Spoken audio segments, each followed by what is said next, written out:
There's always something about watching Victor play heroes that is just. You could tell that this deck could be a tier 1 deck because of this guy. He actually came off of, what was it, California last block with a regional top 8 with this deck, and it was very intriguing. So here we are, Master Rule 5 Zodiac Tournament. We're going to be seeing if Victor can pull off a win against the Maximus dinosaurs.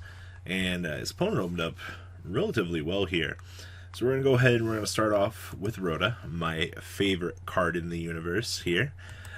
Literally free tutoring for the deck. So we're going to get our Vion to our hand. We're going to go ahead and start off with the Vion, which is going to meet an Asher Blossom, which is going to be a super sad face for us. And we're just going to pass on the set mass change. Now, one thing I've noticed about Victor, and you'll probably see this as the course as you're watching this, he conservatively plays this deck. He doesn't purposely just throw it all on the field. He does a lot of passive things. Especially, you'll see here the mass change on into the Dark Law here for the more passive approach. His opponent grabs Overraptor, and then we're going to ping shoot. And we got a Miscellaneous. Now, of course, our opponent has the good field spell. And you know what that means. Oh, man. So we get a free token here, and our opponent gets to resolve some searching, which is pretty good. Little Pankratops. Goodbye, Pankratops. Goodbye, Darklaw. So now our opponent gets to run over our token, which gets more free advantage. And then we get our token annihilated. Now, our hand isn't looking too good, especially when there's a Dolka coming down across the table here. And now we have to just sit here and cry. Now, I believe, yeah, look at Victor's skill. Oh, man. Fusion Destiny off of the top, literally turning this hand to live. So we're going to go ahead and resolve this. We're going to make the Dystopia here. Now, the Dystopia gets a free punch over, basically allowing us to start playing the game again, which, all right, well, I'll take this. So now we have to go to main phase 2, and now we get to start setting up all of our good cards. So now Stratos on the normal summon into the forest. We're going to make the Cross Crusader. Mr. Dystopia gets to return back to our field here. Then we get to poke our opponent for a little bit of burn damage.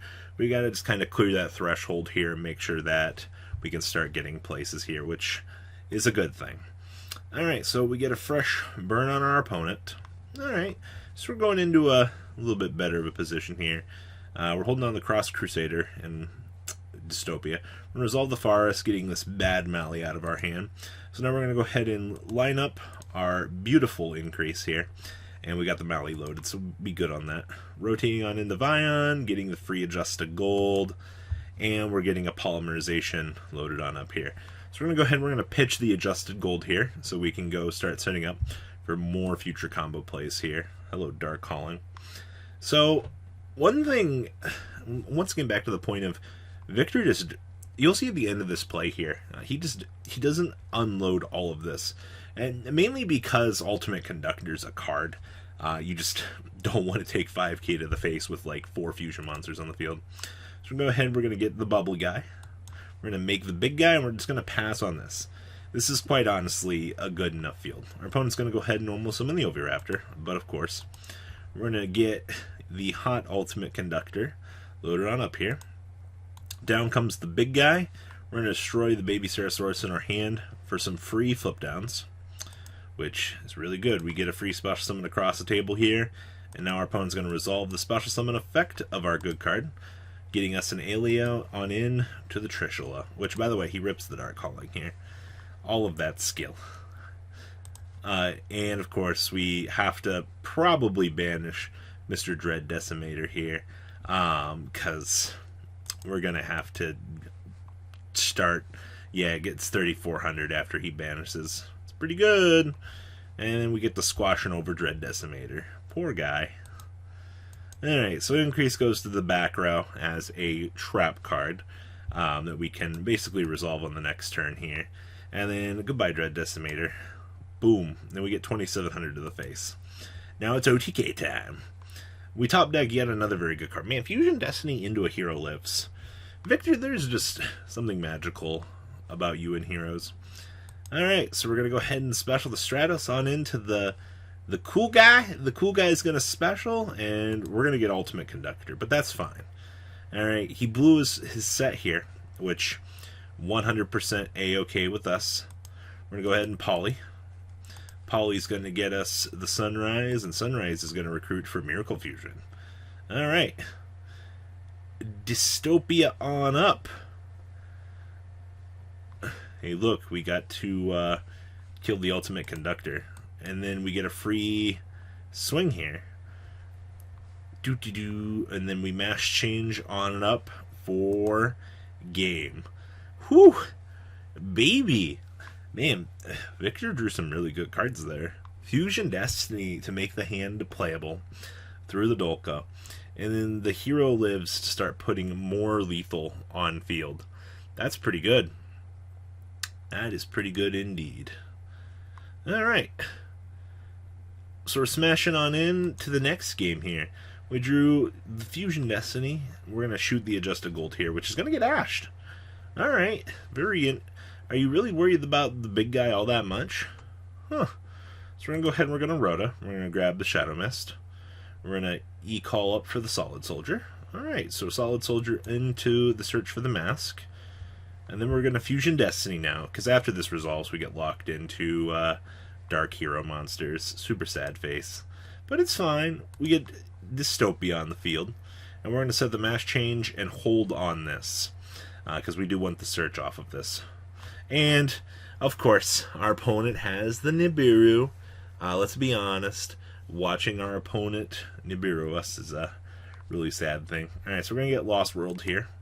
We're going to get a free token. Oviraptor 1, Lost World 2, Chainlink 3, Dystopia. Chainlink 4 is the mass change. Oh boy. That's pretty good. We're literally going to get a free warp here. Hello, Darklaw. And then Chain resolves. He gets a Pankratops, which... Pankratops is really good. And we got the Lost World off the field. So, good news, we basically stunned our opponent, but hey, bad news is they basically are going to get this stupid Pankratops back on the field. This Darklaw isn't living.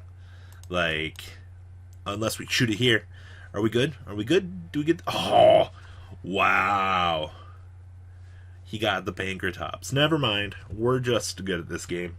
Man, that was 25% chance. The man got it. Wow. Well, I guess you battle phase over the soldier, right? Like, you still hold the Nibiru here.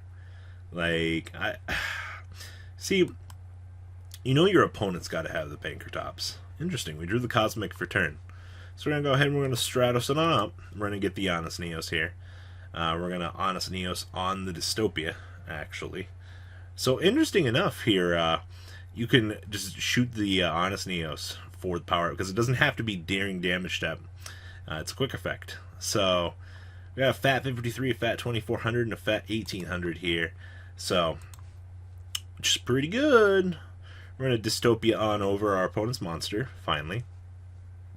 And I believe we should be swinging for game here. Yep, we did it, ladies and gentlemen. So, Victor played this very beautifully. If you see just the amount of dedication in the playthrough for the Nibiru, the conservative approach towards the Ultimate Conductor. He read the situation very well and chose to play heroes very, very passively. And that's not necessarily a bad thing. I noticed a lot of hero players might not do things like this, or they're just like, alright, cool, we're going to throw all of our monsters on the field and do what we do. But if you're counting your summons and you're maintaining your accurate board size to a point where, you know, once your opponent pushes through your board, you're able to recover on the next turn, I'm just saying that might not be a bad approach to playing hero in the future, at least towards the more control matchups. Or you can just throw everything on the field, watch your opponent break your board, and then question as to how you've just lost the game when you were clearly in the winning position. I don't know, but it's interesting. So guys, please leave a comment down below, tell me what you guys think, and well guys, I'm out. The ride never truly ends. Thank you, patrons, for helping support the channel. Without you guys, I don't know if I'd still be doing this. And for those of you that like Cardfight Vanguard, FanColt40 is here for all your content needs. And those of you asking if I sell cards, mcoolgames.com for all your trading card game needs. Check the description for more interesting info. Thanks for watching, guys.